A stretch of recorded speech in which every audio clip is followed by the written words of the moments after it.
So I saw Thor over last weekend, and I have to say that I was very entertained by this movie. Now, this is coming from someone who loves superhero movies, digs all the Marvel heroes and stuff like that, but I don't know much about Thor, and so this was a complete sort of introduction to anything about him. The only thing that I knew is that he is the Thunder God, and his hammer is sort of his main sort of weapon, and he's part of the Avengers, things like that. So after watching this movie and sort of getting an intro of what he's all about and his, character and everything, I actually was pretty interested.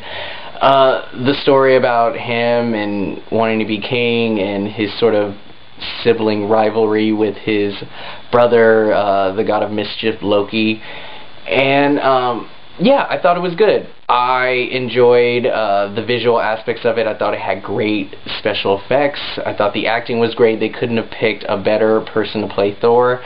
He was really good at being very arrogant in his character, and I liked Loki. I really enjoyed his character. I wanted to know more about his side of the story. I'm not well, when you watch the movie, you'll see I don't know if it's a good adaptation of what goes on in the comic books, but from a movie goer's point of view, I thought that his story was pretty interesting, and I liked his character and everything.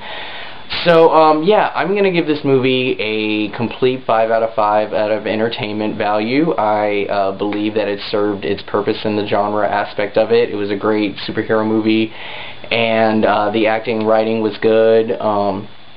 They had a great cast. I thought Renee Russo was a little wasted. I wish she was in it a little bit more, because she's a veteran. She's awesome. Too bad we didn't see more of her. But, I would definitely recommend this movie. Go see it, especially in the theaters. I would stay away from 3D. I didn't see it in 3D, but I heard it was horrible. There's a lot of dark images and scenes in the movie, and I think with 3D it doesn't really mesh well together, so just stay away from that. Go see it in IMAX if you really want to see something enhanced, but the regular version is just as good too. And I would also definitely see this movie again.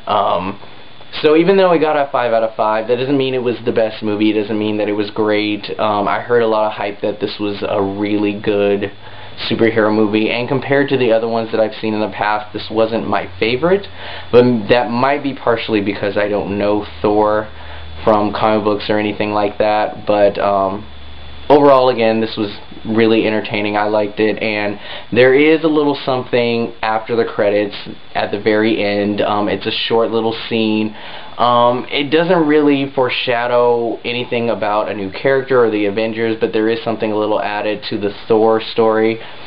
So if you stay and watch it, you might get a good thrill out of it, but it's not really that big. So just to let you know, there is something at the end if you decide to see it. Don't leave. There's something afterwards. So yeah, that's my thoughts on Thor.